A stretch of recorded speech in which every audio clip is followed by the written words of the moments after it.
Boa tarde a todos. É uma alegria poder participar mais uma vez desses aniversários da Rádio Fraternidade. São 6 anos. Isso dá mais ou menos 2.200 dias, mais ou menos, né? 2.190. Eu fiz o primeiro, então, muito bom.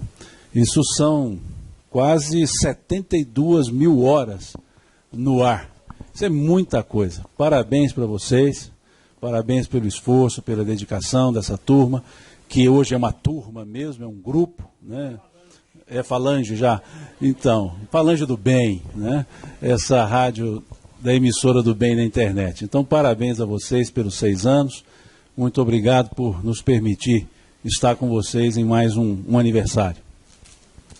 E a proposta para conversarmos hoje é 1h30 só, por isso eu trouxe só 3 livros para conversarmos.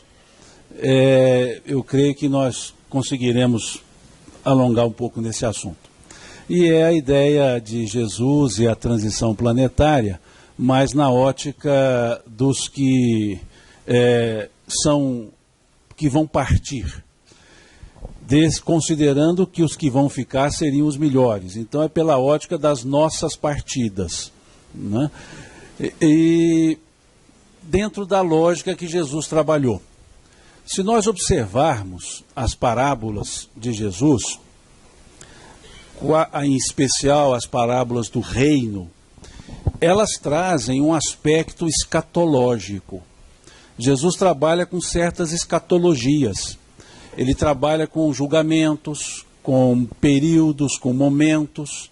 Se nós observarmos, por exemplo, a parábola da rede, em que diz que foram ao mar e jogaram as redes, e pescaram peixes grandes e pequenos, e voltaram à praia e separaram os peixes, levando os grandes ao mercado e jogando os pequenos fora. Então nós vemos que é um processo de seleção, um processo escatológico. Se olharmos a parábola do joio e do trigo, traz a mesma lógica, em que há uma semeadura do trigo, e à noite, vindo o inimigo, semeia o joio, e ambos crescem. E ao crescerem, os servos dizem ao Senhor que o joio estava semeado junto ao trigo, e pergunta ao Senhor: queres tu que arranquemos o joio? E o Senhor diz: não, pois no estágio que estão, eles se confundem, e ao arrancarmos o joio, poderemos também arrancar o trigo. Deixai-os crescer juntos, e quando da colheita, colheremos os dois. E aí sim, separaremos o joio do trigo, levando o trigo ao celeiro e ateando o fogo no joio. Então nós vemos que são parábolas que trazem aspectos escatológicos, aspectos em que há um dado momento que precisa se fazer uma análise da existência. Como nós vemos também na parábola dos talentos, que é uma parábola de prestação de contas, em que são distribuídos os talentos, 5 para um, 2 para outro, e 1 para um terceiro. E depois de um bom tempo, esse senhor retorna e vai receber de volta os talentos. E aquele que recebeu 5, devolveu os 5 e mais 5. O que recebeu 2, devolveu os 2 e mais 2. E o que recebeu 1, devolveu o 1 recebido. Alegando o temor pela severidade do Senhor, ele ficou com medo de granjear e perder. E por isso ele enterrou o talento e devolveu na forma que recebeu. E o Senhor foi agradecido para com os 2 e foi, de certa forma, severo para com esse 1, dizendo a ele que se ele sabia que ele, o Senhor, colhia onde não plantava, ajuntava onde não espalhava, ele deveria pelo menos ter aplicado aquele talento para devolver ao Senhor o seu valor original acrescido dos juros, pelo menos. É uma parábola de prestação de contas. Por quê? Porque o critério utilizado pelo Senhor para distribuir os talentos foi o critério da capacidade de cada um. Porque diz o texto, e o Senhor deu a cada um segundo a sua capacidade. Então ele não pediria 5 de quem recebeu 2. Mas também não pediria 2 de quem recebeu 1.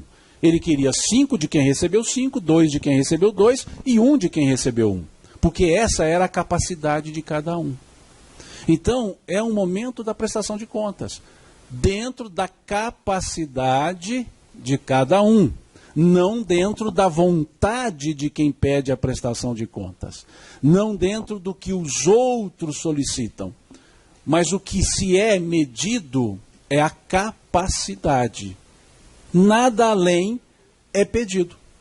Por isso aquele que recebeu 2, conseguiu mais 2, porque a capacidade dele era para produzir mais 2.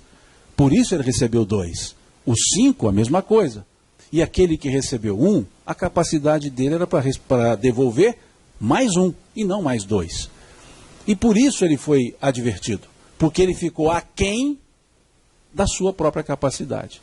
E é esse o ponto-chave da escatologia crística. A escatologia do Cristo, ela não é uma linha de corte, ela é uma linha individual. Cada um é medido pela sua capacidade. Cada um é avaliado pela sua potencialidade exercida, pela sua capacidade realizada. O ficar aquém da capacidade nos coloca numa linha pessoal de corte. Então essa é a lógica da escatologia do Cristo, dessa seleção, desse momento, entre aspas, de julgamento, que nada mais é do que um auto-julgamento, que um processo de autoavaliação a partir desse autoconhecimento. Então essa é a lógica. Quando olhamos essas parábolas do reino, que começam sempre assim, o reino de Deus é semelhante a, e aí vem com uma série de alegorias, é para chamar a atenção para essa escatologia que não é um julgamento de fora, é um julgamento de dentro, é um julgamento interior. Até porque esse reino de Deus é um reino interior. Porque essas mesmas parábolas do reino, elas tratam da interioridade. Porque se observarmos a parábola das redes, pescaram peixes e peixes ficam onde? Dentro da água. A parábola da pérola, que também é uma das parábolas do reino, pérola é encontrada onde? Dentro de uma ostra. O tesouro estava enterrado em um campo, que é uma outra parábola do reino. O próprio joio e o trigo são semeados para ficar germinando dentro da terra. A parábola do fermento, fermento se coloca para que ele funcione de dentro para fora no crescer da massa, não é isso? O fermento ele não age de fora para dentro. É a parábola da mulher que pôs o fermento na massa, levedou a massa e a massa cresceu. Essa é a parábola. Mas mostrando que o elemento que faz crescer é de dentro para fora, porque o fermento ele age de dentro para fora. Então todas as parábolas do reino são de interioridade. E elas são de interiorização e escatológicas. Mostrando que essa escatologia, ou seja, esse julgamento, esse momento, é pessoal. Pode acontecer num coletivo, mas sempre analisando a individualidade. Que a soma dessas individualidades, num dado momento, pode dar um aspecto de uma escatologia coletiva. Mas ela é sempre com critério individual, pessoalizado. Como dizia o apóstolo Tiago na sua única epístola, cada um dará contas de si mesmo a Deus. Então essa é a lógica dessa transição trabalhada por Jesus. E quando falamos em transição, o que é um período de transição? é um período em que duas forças convivem. E são forças antagônicas, mas convivem. São as forças de conservação e as forças de transformação. E no momento da transição, as duas forças coexistem. As forças de conservação manter o status quo e as forças de transformação criar novo status. Então, no momento da transição, elas se confundem. E Jesus chamou a atenção para esse processo quando olhamos o capítulo 24 do Evangelho de Mateus. Quando ele vai falar justamente do chamado sermão profético, em que ele fala dessas situações, em que ele vai falar, depois de um longo tempo de pregação, porque esse sermão se dá já às portas da sua crucifixão, depois de um grande tempo, ele vai falar de um momento de transição. Ele vai falar de um momento em que nós precisaríamos repensar as nossas posturas e que esse momento seria numa coletividade para um julgamento individualizado. Mas haveria sim um dado momento. E é bom nós pensarmos nisso observando o nosso planeta, a Terra, onde nós vivemos. É um planeta que tem mais ou menos 4 bilhões e meio de anos. Mais ou menos, eu estou contando só até ontem. 4 bilhões e meio. Notícias dos hominídeos,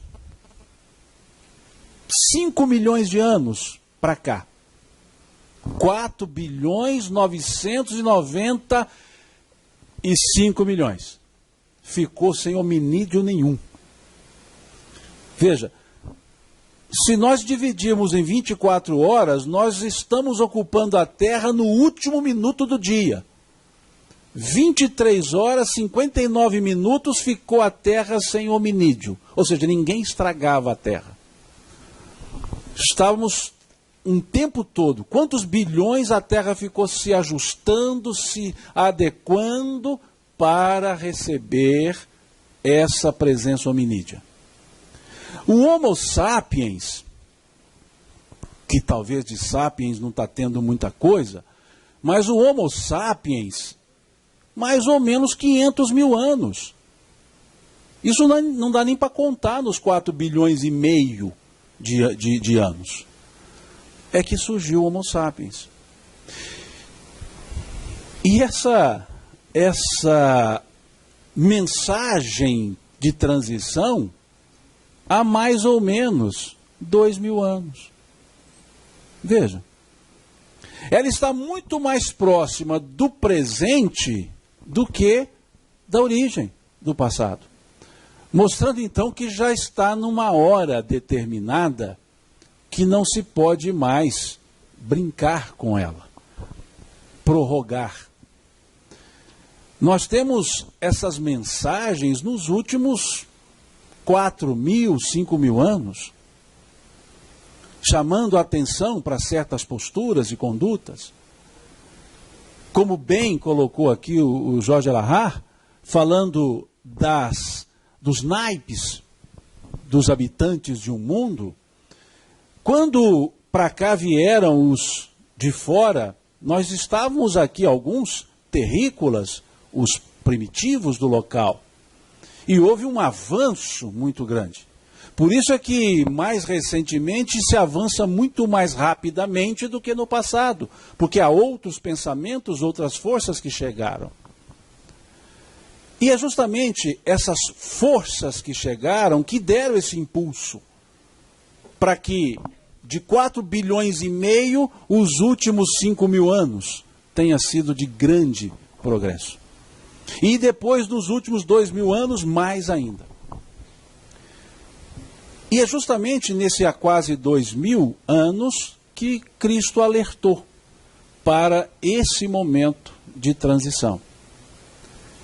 Que nós podemos dizer, é só uma ilação, podemos dizer que essa transição ela começa com a presença do Cristo. Por isso a história foi dividida antes dele e depois dele. Porque nós temos elementos novíssimos a partir dele, a partir do Cristo. Então nós já estamos num mundo em transição a partir da chegada dele. Tanto é que foi a segunda reunião da comunidade dos espíritos puros, não é assim que Emmanuel nos coloca lá no livro A Caminho da Luz? A primeira se deu quando do desprendimento da nebulosa solar para a formação do planeta, não é isso? E a segunda se deu para decidir a encarnação do Cristo. E aí abro até um parênteses, esse pessoal é muito bom de reunião, espírito puro. Eles fazem reuniões a cada 4,5 bilhões de anos. E resolvem as coisas. Nós fazemos reuniões semanais.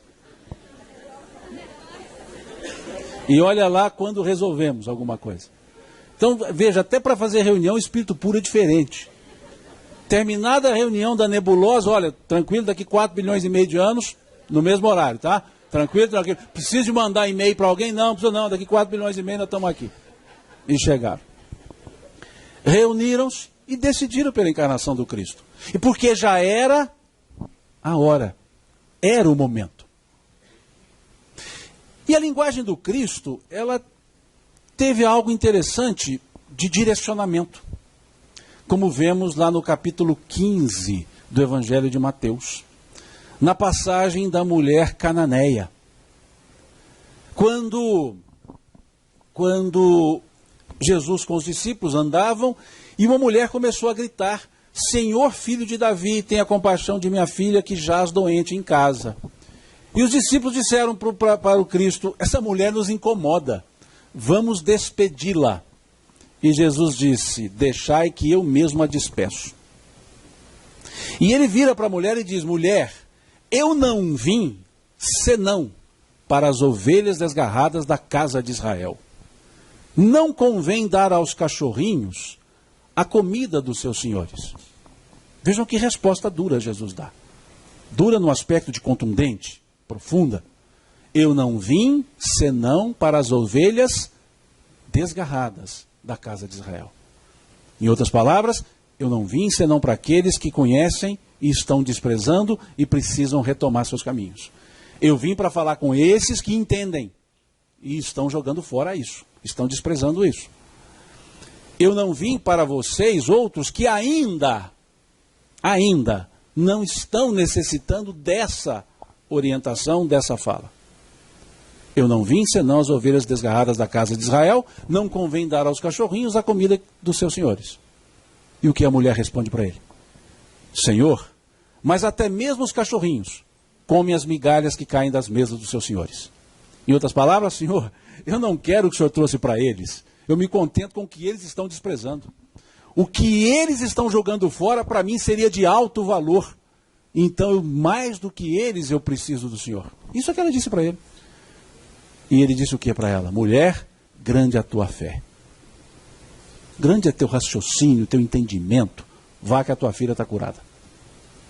Veja o que ela disse. Porque havia um desprezo por parte daqueles que reuniam as condições para dar bom cabo aos ensinos dos profetas, aos ensinos do Cristo. Mas estavam desprezando. Esse grupo, Emmanuel descreve lá no A Caminho da Luz, que saíram do sistema porque travavam a marcha da melhoria daquele sistema capelino e que vieram para cá com uma característica: grande conhecimento das realidades celestes, conhecimento profundo das leis de Deus, mas um total fechamento no egoísmo em repassá-las e ensiná-las aos outros.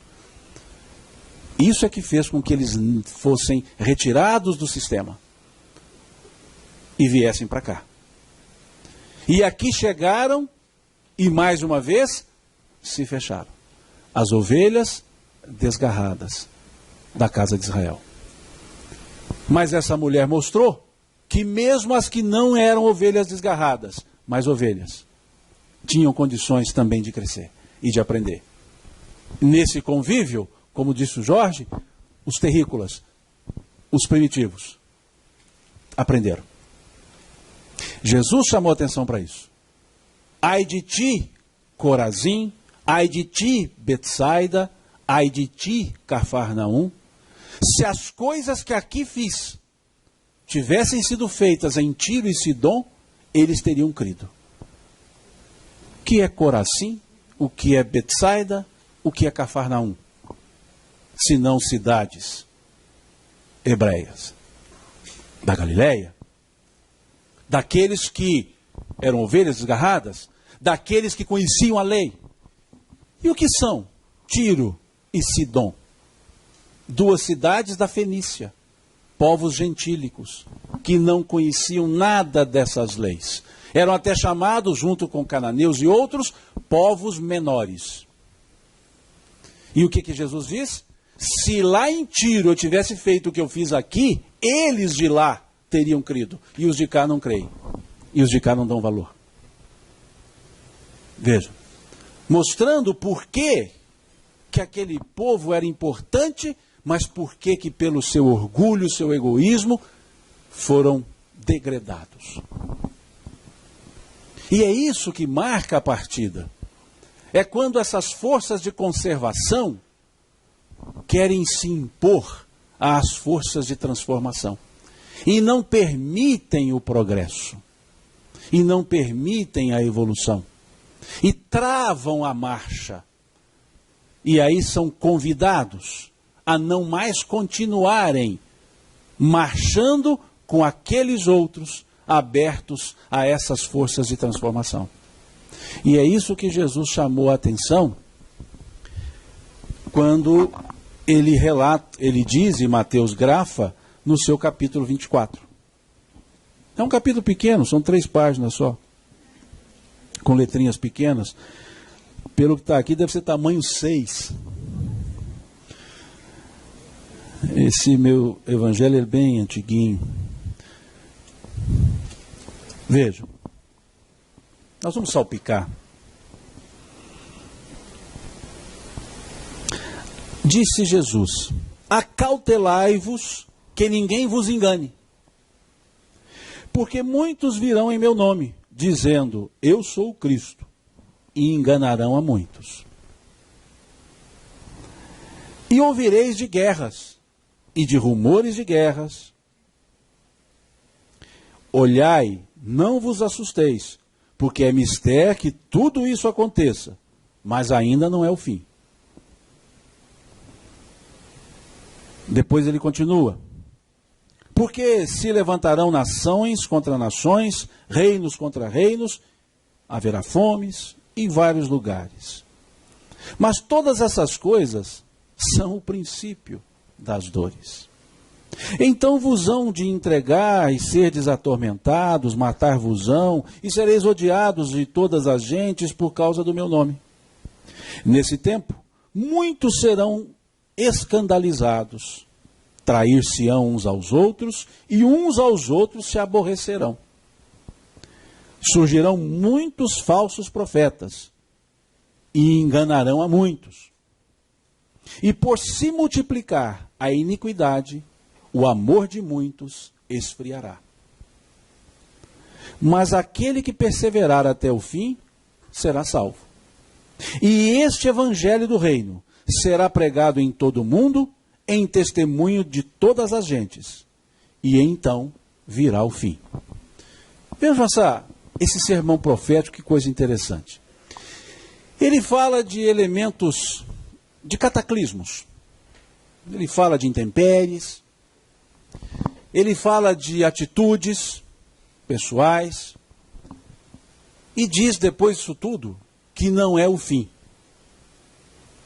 Depois ele fala de perseverança, de uma individualidade. Aquele que perseverar até o fim será salvo.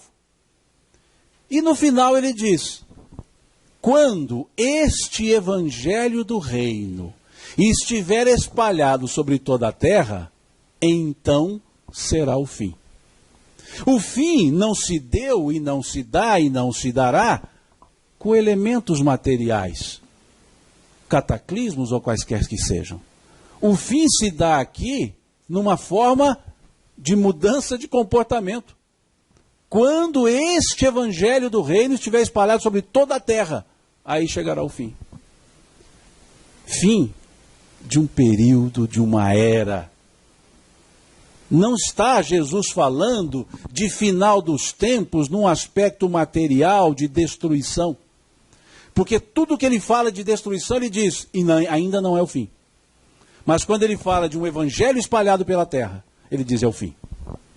Mostrando-nos que essa escatologia, ela não é de punição, ela é de oportunização.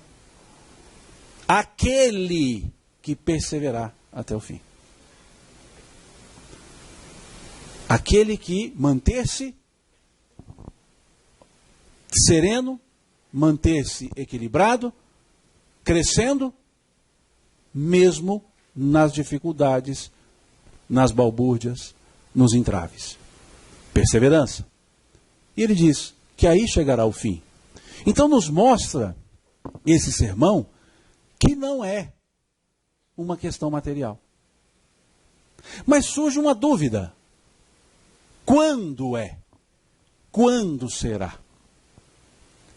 Isso nos leva ao versículo 36 desse mesmo capítulo, 24.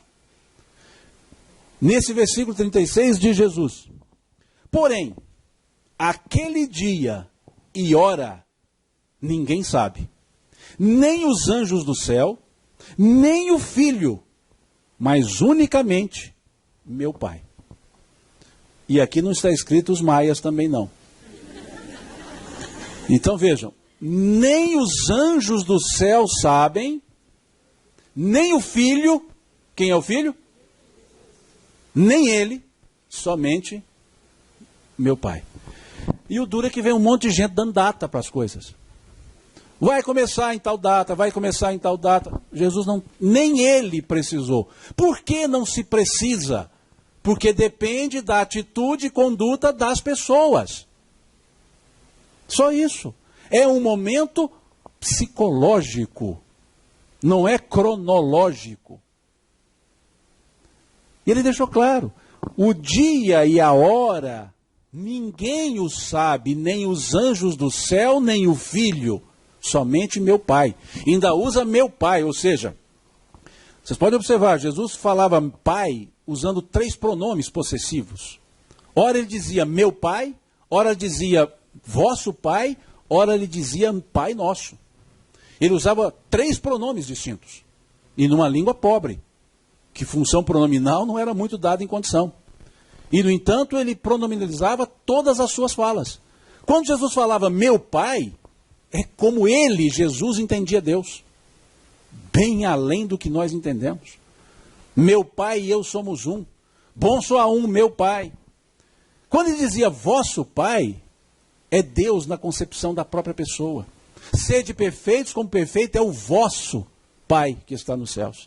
Ou seja, se para você Deus é aqui, sua conduta tem que estar aqui. Se para você Deus é aqui, a sua conduta tem que estar aqui. Além disso, não é possível. A quem disso não é devido. Sede perfeitos como perfeito é o vosso Pai. E Pai nosso é para dizer que independente, ele é um só. Como vemos lá no capítulo 16 de João, a partir do versículo 32, quando ele diz: pois o Pai é o mesmo e nos ama a todos. Mas ele fazia questão de mostrar a diferença. E aquele disse, só o meu Pai o sabe. Mostrando que transcendia até a ele mesmo, o próprio Jesus. Por quê? Momento psicológico. Então haveria um momento em que a soma das individualidades criaria um elemento psicológico propício às transformações. E é isso que Emmanuel escreve lá no livro A Caminho da Luz. Quando ele diz lá, o Espiritismo veio na hora psicológica das grandes transformações ajustar o espírito humano. Mostrando que também o Espiritismo vem na hora certa. Se viesse antes, seria abortado. Se viesse depois, seria desprezado. Vem na hora certa. Por isso Emmanuel chamou de momento psicológico das grandes transformações. E Jesus veio no momento psicológico das transformações. em pessoa para orientar, para chamar a atenção das ovelhas desgarradas da casa de Israel. Porque na saída daqueles espíritos, nós tivemos os arianos, os israelitas, os egípcios, os indo-europeus, cada um por um motivo. Mas em comum, o fechamento e o egoísmo. Porque diz Emmanuel que, quando eu falo egípcios, israelitas, não estou me referindo aos egípcios, habitantes do Egito, nem aos israelenses, nem tampouco a arianos. São espíritos que assim nominalizaram, foram nominalizados. Mas não são pessoas descendentes. São características. Egípcios, tivemos em diversos pontos do planeta, espíritos egípcios, que tiveram culturas muito semelhantes, embora muito distantes uns dos outros, e sem contato. Então é uma característica dos espíritos, que tinha o conhecimento profundo da ciência, mas a vaidade desse conhecimento era maior do que o próprio conhecimento. Foram convidados a saírem. Os israelitas, espíritos, tipos de espíritos, não povo, não confundamos. Os israelitas, povo de Israel, pessoas. A característica de espíritos que dominavam e conheciam as leis de Deus, conheciam as leis naturais. Também pelo orgulho e egoísmo e o fechamento. Os arianos, pelo seu exclusivismo e sentimento de ser melhor, pelo conhecimento existencial que traziam. E os indo-europeus, pela sua constante mistura e confusão com a pessoa sem a busca de um conhecimento. Assim Emmanuel descreve os 4 povos, os 4 tipos de espíritos. E desses 4 tipos, o motivo foi o mesmo. Orgulho, vaidade, egoísmo. Um na ciência, no conhecimento religioso, no conhecimento existencial. E foram convidados. Por quê? Porque eles travariam a marcha daqueles outros, em maioria, que precisariam crescer. Nesse sermão profético, Jesus dá uma ideia quantitativa, quando nos coloca numa proporção de 50%, quando dizia que, chegado aqueles dias, se eles não fossem abreviados, nenhuma carne salvaria. E ele dizia, se 2 estiverem no campo, um ficará, o outro será levado. Ele vai percentualizando, mostrando que a transição não está esperando a totalidade. É que há um momento psicológico que não se pode retardar, porque aqueles que já nele estão precisam evoluir. Os demais também, mas não conscientizaram disso. E onde Kardec nos fala isso? Na última pergunta do Livro dos Espíritos. Na questão 1019 ou 1018, dependendo da edição. Essa minha, por exemplo, é 1018. Porque a editora ID, ela tem 1018 questões. A FEB e outras editoras, numeral, né, em termos numéricos, 1019. Por que isso acontece? Porque no original francês da segunda edição, que você viu por base das traduções, não existe o número 1011. Houve um erro tipográfico. Então veio 1009, 1008, 1009, 1010, 1012, 1013, por isso chegou a 1019. Se vocês olharem essas traduções, vocês não encontrarão a questão 1011. E o que a ID fez? 1008, 1009, 1010, 1011, 1012, 1013, 1014. Então chegou a 1018. Não tem pergunta a menos. Apenas fez uma correção por deliberação própria do erro tipográfico. Só isso. Então vai depender, por isso eu falo a última questão do Livro dos Espíritos, que pergunta justamente se o reino do bem terá lugar sobre a terra um dia. E aí já está falando sobre a terra, nós aqui. Jamais o reino do bem poderá ter lugar sobre a terra? É a pergunta. E os Espíritos respondem, o bem reinará sobre a terra quando entre os espíritos que vêm habitá-la, os bons vencerem sobre os maus. Então farão nela reinar o amor e a justiça, que são a fonte do bem e da felicidade. É pelo progresso moral, pela prática das leis de Deus, que o homem atrairá sobre a terra os bons espíritos e dela afastará os maus. Mas os maus não a deixarão, senão quando dela forem banidos o orgulho e o egoísmo. E quando se bane o orgulho e o egoísmo? Quando se banem os orgulhosos e os egoístas. Então o processo não é, vai chegar o orgulho e o egoísmo. Não, isso é abstrato. Os orgulhosos e egoístas é que cederão o espaço para que os altruístas estejam presentes em maioria ou em totalidade. E aí sim, o exercício pleno do altruísmo. Então não é uma forma concreta de dizer quando forem afastados o orgulho e o egoísmo. Orgulho e egoísmo só existe a partir das pessoas que são orgulhosas e egoístas. Então a partir dessas, essas que travam a marcha, a partir dessas que o processo se dá. Aliás, a partir da saída dessas que o processo se dá. E eles continuam, os espíritos. A transformação da humanidade foi predita. Veja que interessante. Jesus disse isso, capítulo 24 de Mateus. Foi predita. E atingis esse momento que apressam todos os homens que ajudam o progresso. Isso aqui foi escrito antes de 57, em tese. Antes de abril de 57, porque se o livro foi editado em abril de 57, então isso aqui foi escrito um pouco antes. Então, ou seja, desde a segunda metade do século XIX já chegou a época. E as pessoas acham que isso acontece de um dia para o outro. Não, então os próximos 10 anos acabaram agora. Não tem mais chances. Não, aqui está dizendo, veja o que eles dizem. A transformação da humanidade foi predita e atingis. O verbo está no presente indicativo. Atingis esse momento que apressam todos os homens que ajudam o progresso. Há um certo apressamento nisso. O que significa que então existe uma boa percentagem de pessoas encarnadas, espíritos na psicosfera, já em condições de dar o espaço, de dar o passo no processo de evolução, de crescimento, numa forma regeneradora sequer, que seja. E depois, aqui os Espíritos explicam como se dá essa transformação. Aqui é interessante. Aliás, toda a questão é interessante. Essa transformação, vejam, ela se cumprirá pela encarnação de espíritos melhores, que constituirão sobre a Terra uma nova geração. Então, prestem atenção, por favor, então os espíritos dos maus, que a morte ceifa cada dia, e todos aqueles que tentem atrasar a marcha das coisas, delas serão excluídos, porque serão deslocados do convívio com os homens de bem, dos quais perturbariam a felicidade.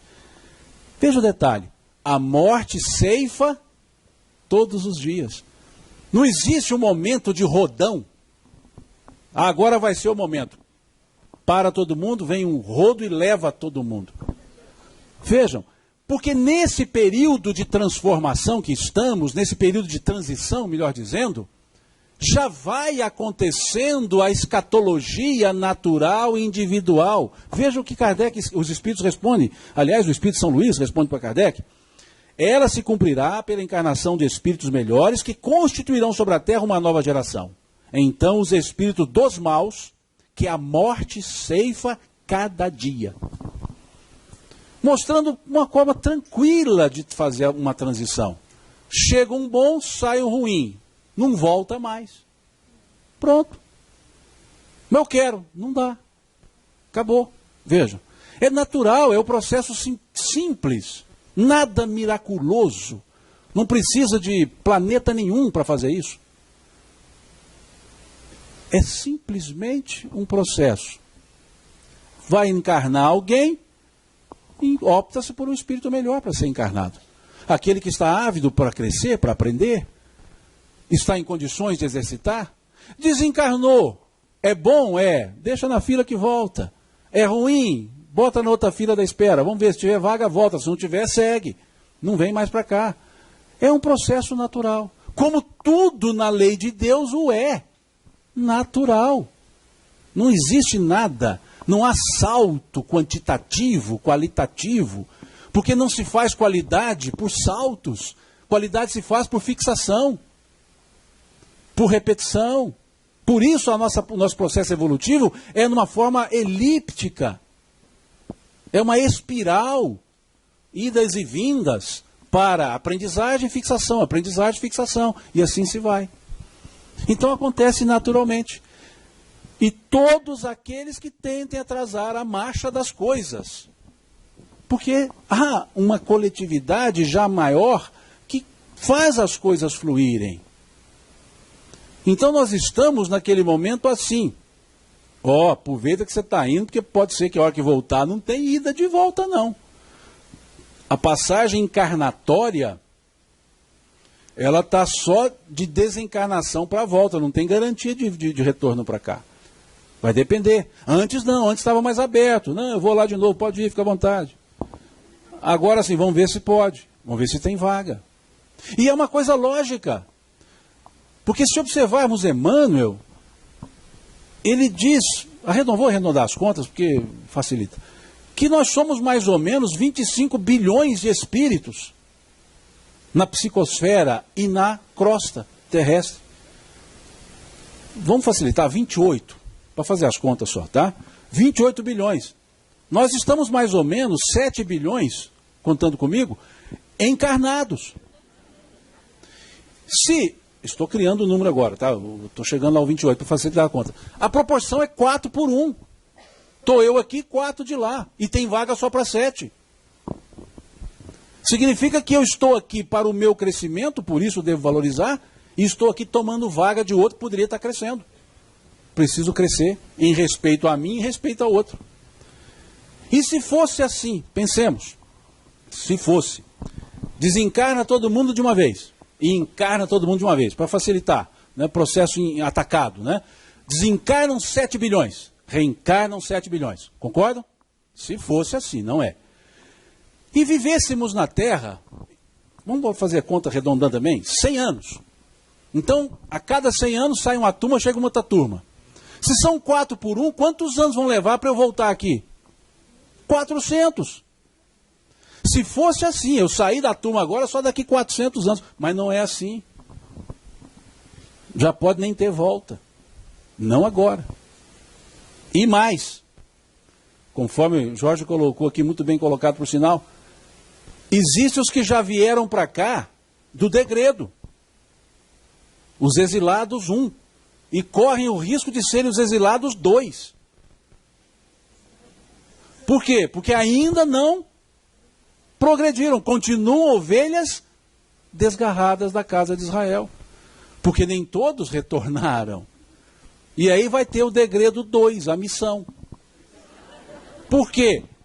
Porque não acordaram, apesar de ter estado aqui por um bom tempo. E continuam os espíritos respondendo. Eles, os maus, eles irão para mundos novos, menos avançados, cumprir missões penosas, por isso o degredo 2, a missão.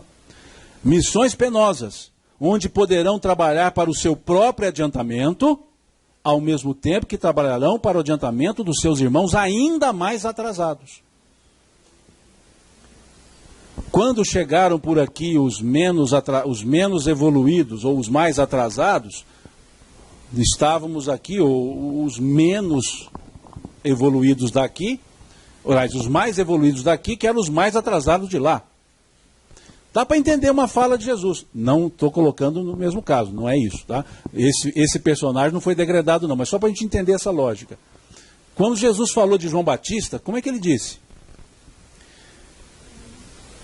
Não, dos nascidos de mulher que aqui estiveram, ninguém foi maior do que João, mas o menor no reino dos céus é maior do que João. É só para a gente ter ideia, eu estou falando de João Batista ainda, que não tem nada de degradado. Agora vamos imaginar, a turma que fica, a turma que vem. Então vem os menos melhores, vamos dizer assim, e encontra os menos piores daqui. Então é algo penoso, não é? Está meio difícil. Mas esses que saem vão trabalhar para o seu crescimento pessoal e vão trabalhar para o crescimento dos outros. E aí é uma prova danada. Porque eu já saí pelo egoísmo. E chego aqui para trabalhar pelo crescimento pessoal também. E acabo esquecendo o outro crescimento, o dos outros. E continuo no processo egoístico. Isso é uma prova. E continuam os espíritos. Não vedes nessa exclusão da terra transformada a sublime figura do paraíso perdido? E no homem chegado sobre a terra em semelhantes condições e trazendo em si o germe de suas paixões e os traços de sua inferioridade primitiva, a figura não menos sublime do pecado original? Vejam como esses espíritos resgatam o símbolo do Gênesis. Não os fatos, porque os fatos não ocorreram. O Gênesis, a criação, é uma parábola. Mas eles resgatam o símbolo. E nós vamos olhar esse símbolo daqui a pouco. Cenas do próximo capítulo. É o terceiro livro. O pecado original, considerado sob esse ponto de vista, prende-se à natureza ainda imperfeita do homem, que não é responsável senão por si mesmo e suas faltas, e não das de seus pais. Por todos vós, homens de fé e de boa vontade, trabalhai, portanto, com zelo e coragem na grande obra da regeneração, porque colhereis centuplicado o grão que houverdes semeado. Infelizes aqueles que fecham os olhos à luz, porque se preparam para longos séculos de trevas e decepções. Infelizes dos que colocam todas as suas alegrias nos bens deste mundo, porque sofrerão mais privações do que tiveram de prazeres. E infelizes, sobretudo, os egoístas, porque não encontrarão ninguém para os ajudar a carregar o fardo de suas próprias misérias. São Luís. Essa é a resposta da última questão, que trata justamente do quê? Da partida. Do motivo da partida, dos motivos da partida.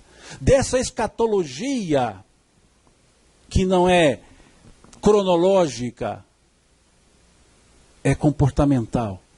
E que, numa dada época, que diz aqui São Luís, já chegamos nela, desde lá, essas mortes, essas desencarnações, se assim quiserem, já são processos escatológicos. Já são processos de retorno para o mundo espiritual, mas não garantia de retorno para a Terra em outra encarnação, dependendo de cada caso.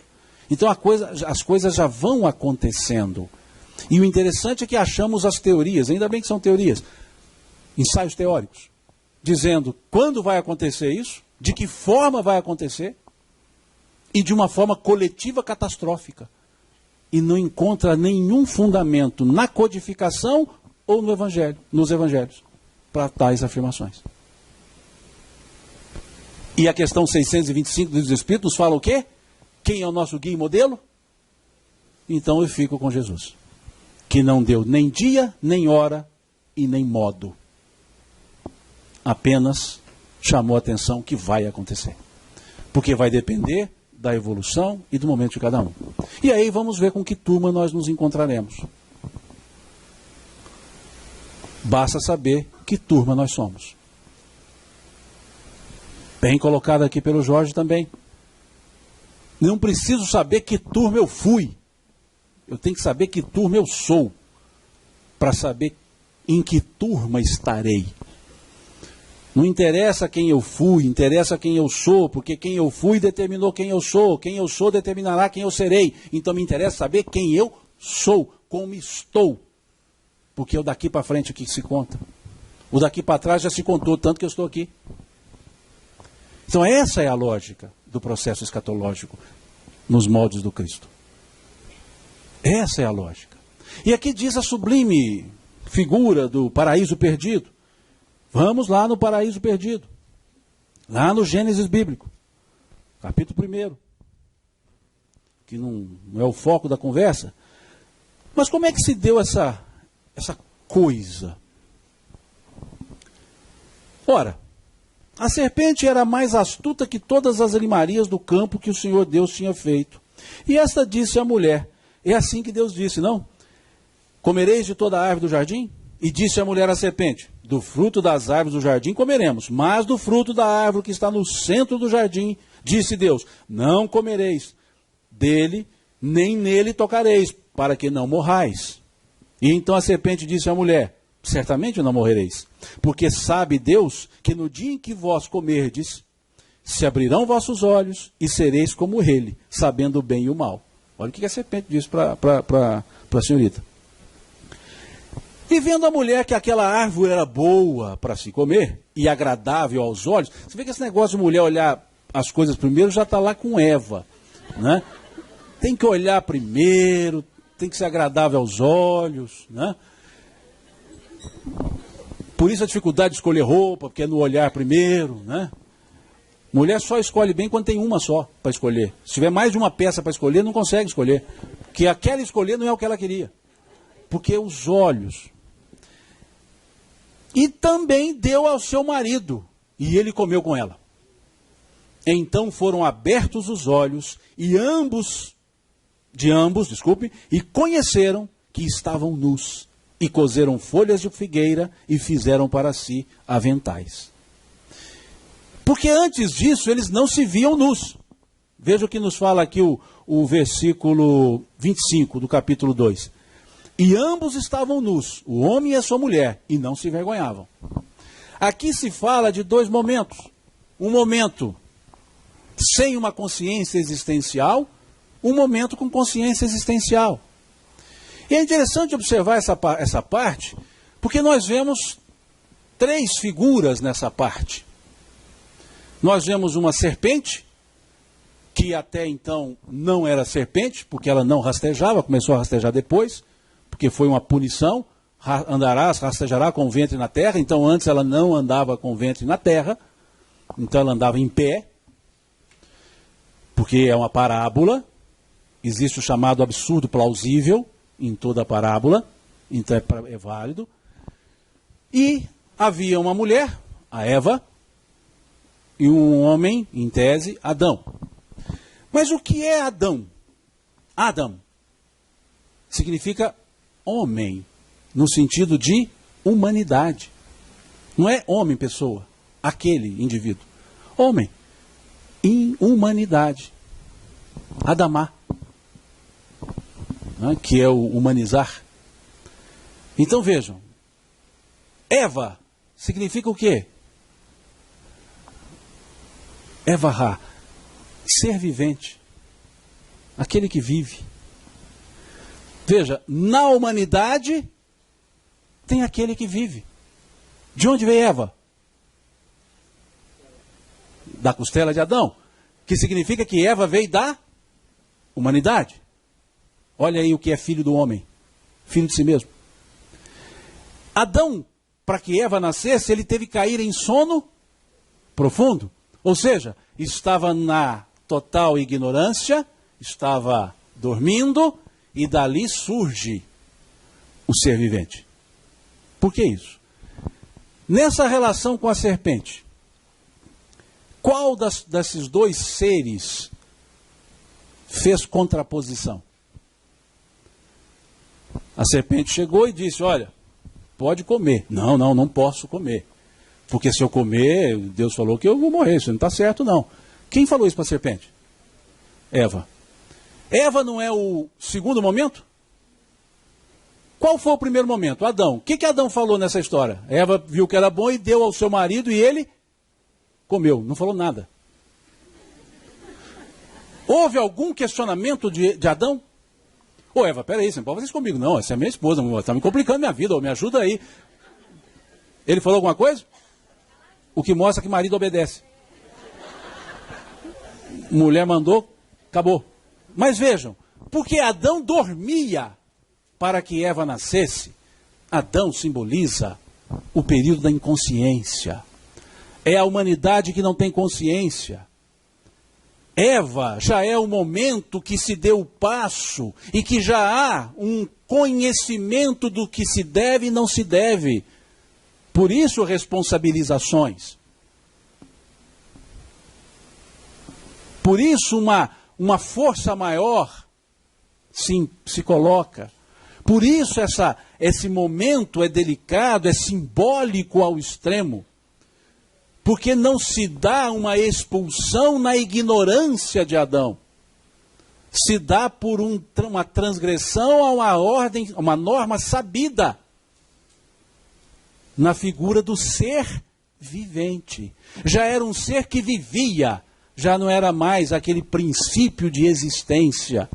como vemos na questão 607 do Livro dos Espíritos. E o ser que vive sofre a influência do meio, como vemos na questão 122 do Livro dos Espíritos. É uma beleza quando você junta essas coisas. Vejam, a questão 122 do Livro dos Espíritos. Como podem os espíritos que em sua origem, quando não têm consciência de si mesmos, olha que coisa interessante, não têm consciência de si mesmos, desfrutar da liberdade de escolha entre o bem e o mal? Como é que eu vou escolher entre o bem e o mal se eu nem sei o que é isso? Existe neles um princípio, uma tendência qualquer que os incline mais para um caminho do que para outro? A resposta: o livre-arbítrio se desenvolve à medida que o espírito adquire a consciência de si mesma. Eva teve opção, não teve? Tanto que ela argumentou. Peraí, não posso. Consciência de si mesma. É o que vemos nesse versículo 17 que aqui lemos. Quando se coloca o versículo 17 do capítulo 2, eu estou no Velho Testamento, peraí. No versículo 2, mas da árvore da ciência, do bem e do mal, dela não comerás, porque no dia em que dela comeres, certamente morrerás. Uma árvore da ciência. Do entendimento. E é uma morte em que sentido? Da ignorância. Da responsabilização por si mesmo. E continua a questão. Ele, o espírito, não teria mais liberdade se a escolha fosse determinada por uma causa independente da sua vontade. Eva agiu pela sua vontade. E vejam, a causa não está nele, está fora dele. Nele que diz o espírito, está fora da pessoa, fora do espírito. Nas influências a que cede, em virtude da sua vontade livre. Veja o que os espíritos responderam nessa questão 122. É a grande figura da queda do homem e do pecado original. Alguns cederam à tentação, outros a resistiram. Por isso eu estou indo no Gênesis, porque os espíritos estão nos mandando para o Gênesis a partir das respostas que eles dão no Livro dos Espíritos. E grande parte dos espíritos abominam os estudos do Velho Testamento. E os espíritos responderam que está lá símbolos, não são fatos. Deixar claro, isso aqui é parábola. Então são símbolos. Mas eles mandaram para o símbolo. E é justamente o que acontece. Quando observamos aqui então, no versículo 22, e a costela que o Senhor Deus tomou do homem, formou uma mulher e trouxe Adão. Ou seja, naquele processo de sono. Então ela é fruto do próprio ser humano. Ou seja, é o filho do homem, é o filho de si mesmo. É o ser humano na sua rota evolutiva. É aquele momento em que eu dou o meu passo e deixo de ser o homem velho, que Paulo de Tarso explicava, e passo a ser o homem novo. Há uma morte do homem velho. E vejam depois que aconteceu todo o fato. Que belíssimo. Então foram abertos os olhos de ambos e conheceram que estavam nus, cozeram folhas de figueira e fizeram para si aventais. Eles se conheceram. Ou seja, a partir daquele momento a humanidade não podia dizer mais, eu não sei de nada. Ela sabe. Era um momento de transição. Agora fiz a escolha. Caminho por aqui ou por ali? Como fruto ou não como fruto? Ou seja, desenvolvi o conhecimento. Mas eram duas árvores. Ainda tem a segunda. E ouviram a voz de Deus que passeava pelo jardim pela viração do dia. Veja como é que é símbolo, né? Lógico, é uma parábola. Deus passeando pelo jardim. É uma parábola. E escondeu-se Adão e sua mulher da presença do Senhor Deus entre as árvores do jardim. Como se desse para esconder de Deus. Mas vejam, é parábola, é símbolo. E chamou o Senhor Deus a Adão e disse-lhe, onde estás? Aqui Deus seria onisciente, não seria onisciente. Então, é parábola. E ele disse, ouvi a tua voz soar no jardim e temi, porque eu estava nu e escondi-me. Adão respondendo. E olha o que Deus responde para ele. E Deus disse, quem te mostrou que estavas nu? Olha o danado. Como é que você viu que você estava nu, rapaz? Você estava nu desde o dia que você nasceu, agora que você viu que você estava... O que aconteceu? Veja, essa é a pergunta de Deus. O que você andou fazendo? Perceberam? Olha, Adão teve que responder. Não é uma coisa assim, você viu que está nu por causa de... Não. Por quê? Não foi essa a pergunta que Jesus fez ao saduceu? Senhor, qual é o maior dos mandamentos? O que está escrito na lei? Como tu lês? Eu não vou te dizer, você que vai me dizer. É com base no seu entendimento que eu vou dizer o que você tem que fazer. Quem te disse que estava nu? Estavas nu. Aí o próprio Deus já responde, né? Comeste tu da árvore que te ordenei que não comesse? Danado, eu te falei para não fazer. E disse o Senhor, e Adão disse, aí já mostra o nível evolutivo de cada um. Olha a resposta de Adão. E Adão disse, a mulher que me deste por companheira, ela me deu da árvore e eu comi. Quer dizer, a culpa não é minha, é dela. Vejam, primeiro momento de transferência de responsabilidade. E aí Deus vira-se para a mulher e diz, por que fizeste isto? E disse a mulher, a serpente me enganou. Olha, passou para outro. Não assumir as responsabilidades. Isso é falta de caráter. Isso é falta de evolução. E aí tem que ser convidado porque vai atrapalhar, não vai? Então eles demonstraram os porquês da expulsão. Por isso, lá na questão 1019, os Espíritos disseram, não vedes nessa migração a alusão à figura do paraíso perdido? Porque eles estão, é isso que estava acontecendo nessa linguagem figurada. Isso aqui é parábola. E segue. A serpente me enganou e eu comi. Então o Senhor disse à serpente, o Senhor não tinha mais ninguém para a serpente passar nada agora. Acabou. Aí, o que ela fez? Sobrou. Não me vai, bom, vai. Já que pularam fora, tá bom, vai para mim o problema. Aí veio o que ela diz. E então o Senhor Deus disse à serpente, portanto fizeste isto, maldita serás, mais que toda a besta, e mais que todos os animais do campo. Sobre o teu ventre andarás, e o pó comerás todos os dias da tua vida. Porém, inimizade entre ti e a mulher e dessa geração. Aí segue que não é o foco da conversa, que dá para outro tipo de conversa, que é o ferir o calcanhar, etc. Depois vem, chega para Adão e diz, diz a mulher, multiplicarei grandemente a tua dor e a tua concepção. Com dor terás filhos, e o teu desejo será para o teu marido, e ele te dominará. Estão entendendo agora? Vejam. Olha que detalhe. Olha a Adão. Olha o que Deus diz a Adão. Porquanto deste ouvidos à voz de tua mulher, e comeste da árvore que te ordenei, dizendo, não comerás dela, maldita é a terra por causa de ti. Com dor comerás dela todos os dias da tua vida.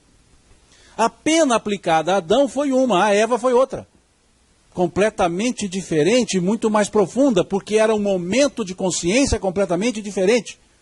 O que nos leva lá ao artigo 11 do capítulo 7 do livro Céu e Inferno, primeira parte. Quando diz que uma mesma falta cometida por pessoas diferentes tem expiações diferentes em função da atenuante ou da agravante que gerou o fato. Vejam. E segue. Do suor do teu rosto comerás o teu pão e etc. Só que tem um detalhe. Essa pena de Adão, que ele tinha que lavrar a terra para comer, na verdade já existia aqui antes. Porque quando Deus criou a terra, ele diz que não havia quem lavrasse a terra.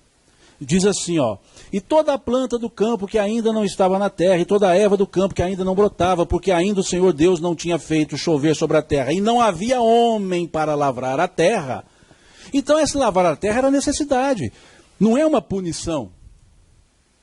Era agora o seguinte, agora já choveu, já tem todos os elementos, já está na hora de você crescer por você mesmo. Veja o momento evolutivo trabalhado. Porque já foi dito antes que faltava gente para lavrar a terra. Faltava o homem para lavrar. E depois Adão recebe uma pena que é lavrar a terra. Mas é justamente agora já é hora.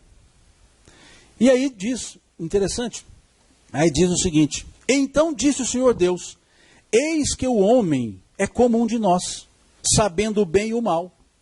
O que a serpente falou para Eva? Olha o que a serpente falou para Eva: porque Deus sabe que no dia em que dele comerdes, se abrirão vossos olhos e sereis como ele.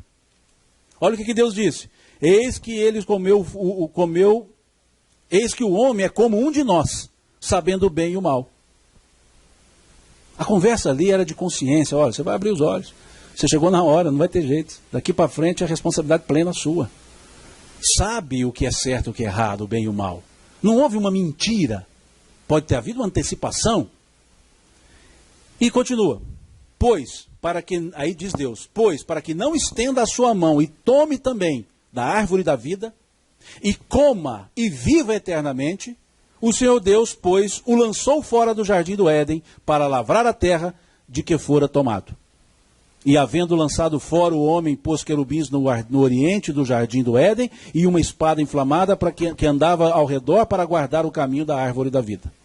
A árvore da vida, porque a árvore do conhecimento já havia sido utilizada. A árvore da vida agora já é o entendimento do que é a vida, não é mais o conhecimento. É a conscientização. Essa só depois que voltar para o jardim do Éden, ou seja, essa só na rota evolutiva. É aquele momento em que o homem verá Deus e o compreenderá. Não é assim que os Espíritos respondem? Um dia o homem verá Deus. Quando não mais estiver obscurecido pela matéria, o homem verá Deus e o compreenderá. Esse é o momento da árvore da vida. E esse é no retorno. E essa expulsão que os Espíritos trabalharam aqui na última questão dos Espíritos, também a vemos lá na questão 132. Que fala a pergunta é: qual é a finalidade da encarnação dos Espíritos? Veja a pergunta. Qual é a finalidade da encarnação? Não é reencarnação. Reencarnação é a 167. Qual a finalidade, qual o fim objetivado com a reencarnação? Aqui não é quantidade a questão 132. Qual é a finalidade da encarnação dos Espíritos? Por que que os Espíritos nós precisamos encarnar? Porque é lógica essa questão. Nós somos criados no mundo espiritual, não somos? Fomos, aliás, e somos, continua. Criado no mundo espiritual, questão 84. Deus jamais cessou de criar espíritos. Então vejam, fomos criados no mundo espiritual. Evoluídos ficaremos no plano espiritual. E por que que a rota tem que passar por um plano material? Por que então o desvio de rota? Por que não pode fixar só no espiritual? Essa foi a pergunta que fizeram aos espíritos. Porque Kardec fez. Qual é a finalidade da encarnação dos espíritos? E a resposta que os espíritos dão. Vejam o verbo que os espíritos usam para responder essa questão 132 do Livro dos Espíritos. Eu estou lendo demais, gente? Não. Certeza? Mas já está terminando o terceiro livro. Depois tem a conclusão. E basta lembrar que o Livro dos Espíritos tem 12 conclusões. Então a gente tem bastante para concluir ainda. Vejam a 135. A 132. Qual é a finalidade da encarnação dos Espíritos? Deus lhes impõe. Olha o verbo. Deus lhes impõe. Não foi Deus lhes sugere. Vai lá, só. É uma ideia. Quem sabe dá certo. Deus lhes impõe. E onde é que está meu livre-arbítrio? Depois disso. Deus lhes impõe a encarnação. Mas não é só a imposição. Olha a resposta inteira. Deus lhes impõe a encarnação com o objetivo de fazê-los chegar à perfeição. Mostrando então que a encarnação é um caminho natural para o aperfeiçoamento. Então não é porque ele quer. Por que você vai encarnar? Porque eu quero que você encarne? Não. Porque você precisa dela. Ah, então quer dizer que no mundo dos espíritos não evolui? Evolui, questão 230 do Livro dos Espíritos. Né? O espírito cresce em conhecimento, diz a resposta da 330. Mas somente o contato com a matéria lhe permite fixar esse conhecimento. Então evolui-se, em teoria. Vamos lá na questão 230. Não custa nada, está aqui pertinho. O espírito progride no estado errante. errante no sentido da erraticidade. Pode melhorar-se muito, sempre segundo a sua vontade e o seu desejo, mas é na existência corporal que ele põe em prática as novas ideias que adquiriu. Ou seja, tem que ir para a terra de novo, não adianta. Aí vem continua a resposta. Para alguns é uma expiação, para outros é uma missão. Todavia, para alcançarem essa perfeição, devem suportar todas as vicissitudes da existência corporal. Nisso é que está a expiação. A encarnação também tem outro objetivo, que é o de colocar o espírito em condições de cumprir sua parte na obra da criação. Olha como é que se amarra com a questão 1019.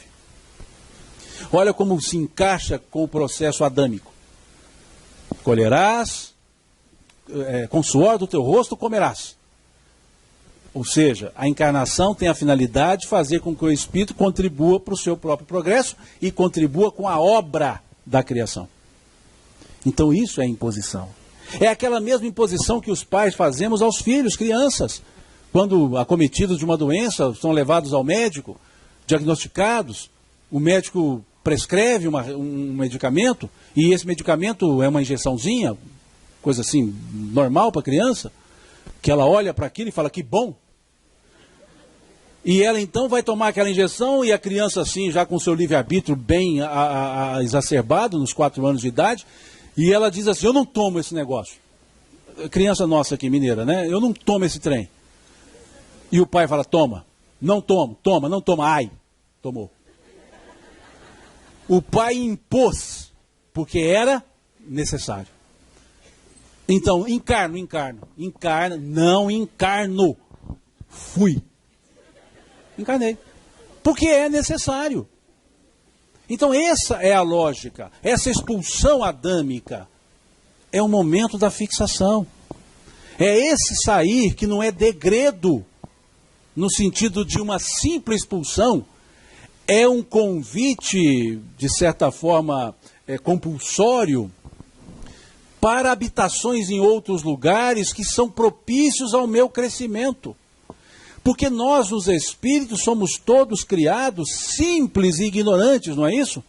Questões 115, 114, 115, 116 do Livro dos Espíritos, e 133 também do Livro dos Espíritos, que mostram que somos criados simples e ignorantes, que trazemos o germe para o aperfeiçoamento.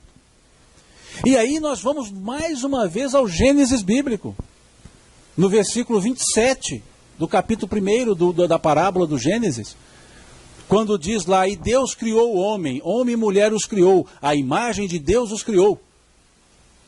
Façamos o homem a nossa imagem e semelhança.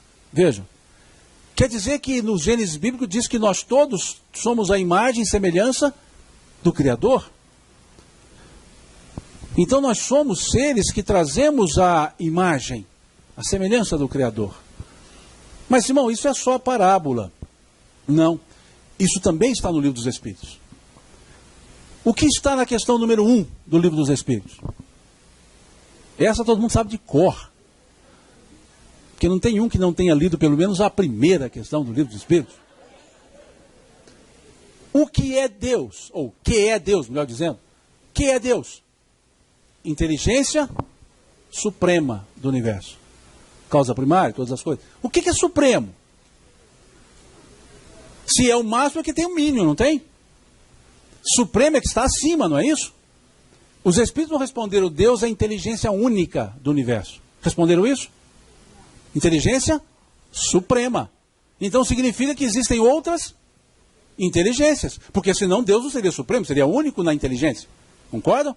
A própria resposta diz isso. E onde estão essas outras inteligências? Tá, nós estamos aqui sentados. Tá, mas e no Livro dos Espíritos? Onde é que está essa outra inteligência? Questão 76 do Livro dos Espíritos. Que definição pode se dar dos espíritos? São os seres inteligentes da criação.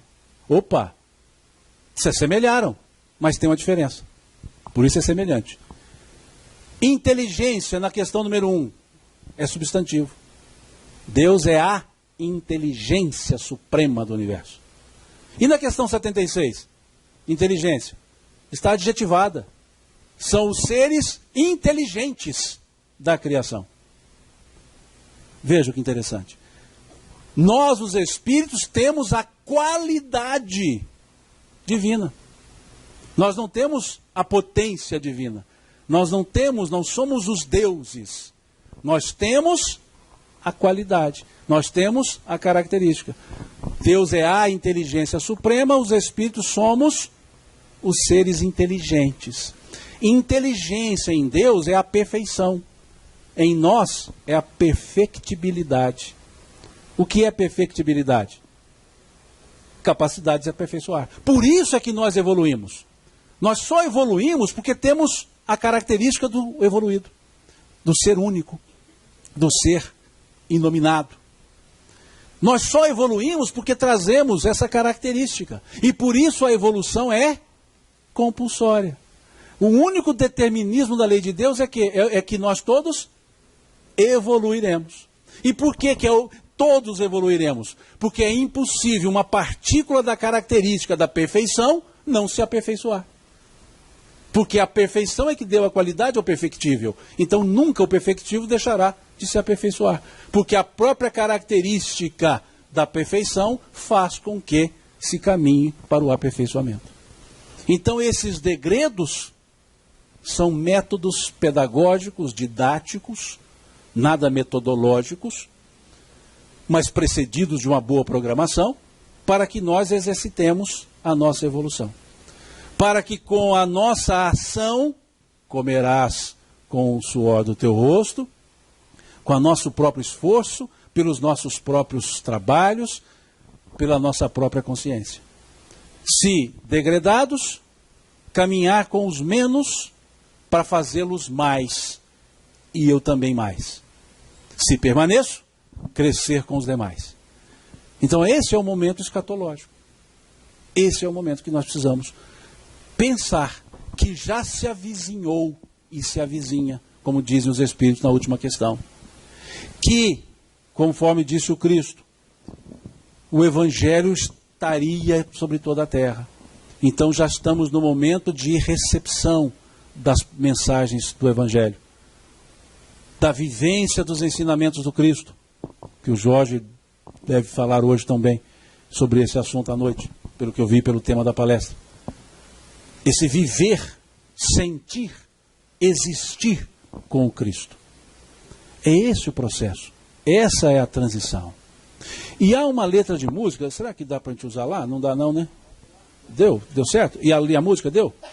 Então depois vem, só deixa o negocinho lá. Há uma letra de música, para a gente encerrar, porque até agora eu não tinha falado em letra de música ainda, né? O pessoal estava assim, nossa, esse cara deu uma regenerada. Mas não dei não. Vejam, Luzes da Luz, que é de autoria do Gladstone, que foi musicalizada pelo Tim, Vanessa. Mas vejam que interessante, o que essa letra nos fala, senão o processo evolutivo? Um frêmito da grande luz, e luzes jorraram em profusão. O que é um frêmito? Uma faísca, um raio. Uma faísca da grande luz. Que grande luz é essa? Uma faísca da grande luz e luzes jorraram em profusão. Que luzes são essas? As suas criaturas, nós. Houve tempo na eternidade, espaço na imensidão. Eternidade só é eternidade porque ela é atemporal. Porque se ela tem tempo, ela não é eternidade. Mas aqui no absurdo plausível, muito bem colocado, por que houve tempo na eternidade? Porque está se falando da criação de cada espírito. Cada espírito é um. É como se fosse assim, Simão, vou te criar.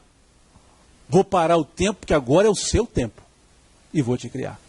E criou outro, e criou outro. Ou seja, cada um de nós ocupamos um tempo. Cada um de nós tem a sua individualidade. Cria um tempo na eternidade. E um espaço na imensidão. É justamente a imensidão porque você não divisa espaços. Mas as luzes, os seres espirituais, têm o seu tempo e ocupam o seu espaço. Porque são seres individualizados. Têm consciência de si mesmos. E criados para que fim? Sustentar a vibração divina tornou-se o nosso afã. O que nós devemos fazer, então? Sustentar a vibração divina. E o que é a vibração divina? O amor. E o que nós não estamos fazendo? Sustentando a vibração divina. Nós cremos no amor, mas não temos atitudes de amor. Sustentar a vibração divina tornou-se o nosso afã. Surgiu a bipolaridade. Agora, há homem, existe homem, e há mulher, existe mulher. E aí ele começa a falar dos contrastes. Presença, ausência, luz, não luz, calor, frio, ato, inação. Vejam, mostrando que esse processo de crescimento se dá pelas próprias dicotomias do processo. Das escolhas. O nosso crescimento se dá pelas nossas próprias escolhas, porque estamos numa bipolaridade. Há perfis, perfil homem, perfil mulher, não no sentido sexual, presença, ausência, idas e vindas, luz, não luz, momentos das trevas, momentos de claridade, calor, frio, ato, inação, mostrando os contrastes da vida, para justamente fazermos as escolhas. E aí mostra aquele processo Leon Denis, dorme mineral, desperta vegetal, segue instintos no animal. O homem se ergue na figura de Adão, ama e aprende a ser o rei da criação. Vejam que Adão não é o rei sobre todos os animais, dominarás. Não. A lógica, o homem se ergue na figura de Adão. Qual é a figura de Adão? A figura do erro, da tentativa, da escolha, embora equivocada, mas se ergue mesmo no erro, porque é um dos meios de aprendizado que temos, principalmente no mundo de provas e expiações como o nosso. O homem se ergue na figura de Adão, e ele ama, e por amar é que aprende a ser o rei da criação. O rei da criação não é pelo conhecimento, é pelo amor. E nesse momento, como é que Gladson entende? Queremos voltar a ti, ó Pai. As luzes querem, anseiam a Mãe Luz. Vejam, tomamos a consciência, sabemos quem somos, o que devemos fazer e o que nós queremos. Voltar ao Pai. Crescer. Queremos voltar a ti, ó Pai. As luzes querem, anseiam a Mãe Luz. Pai e Mãe. A consciência, o conhecimento e o amor, o carinho, o afeto. Porque Deus é tudo isso. Luzes perdidas. Os que estão para sair. Serenai. Eis o roteiro. Segue Jesus. Por isso ele veio aqui, à Terra. Para que pudesse ser seguido. Para que tivéssemos um referencial, um modelo para Ctrl+C, Ctrl+V. Para copiar mesmo. Por isso ele se encarna. Para ser essa referência. Para que não possamos dizer a quem seguir. Foi isso que Tomé diz, que Pedro disse, aliás. Senhor, se tu fores, para onde iremos? Pois só tu tens as palavras de vida, só tu tens as palavras de vida eterna. Agora, ele não vai, porque os seus ensinos ficaram. Então Jesus não foi, o Cristo não foi, permaneceu, porque deixou-nos os ensinos, os exemplos, a palavra. E serenemos por isso, basta segui-lo. Como disse ele, aquele que quiser vir após mim, renuncie-se a si mesmo. Pegue a sua cruz a cada dia e me siga. Vinde a mim, todos vós que estáis cansados e fatigados, eu vos aliviarei. Tomai sobre vós o meu jugo, e aprendei comigo, que sou manso e humilde de coração. E encontrareis refúgio para as vossas almas. Pois leve é meu fardo e suave é meu jugo. Eis o roteiro. Segue Jesus. Essa letra do Gladstone é um tratado existencial. É um tratado da evolução. leva-nos a entender os nossos propósitos. E cantada pelo Tim e Vanessa, então, torna-se um espetáculo, que nós vamos ouvir esse espetáculo.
Esse é o tratado evolutivo, né, do Gladstone, nesse momento cantado por Tim e Vanessa.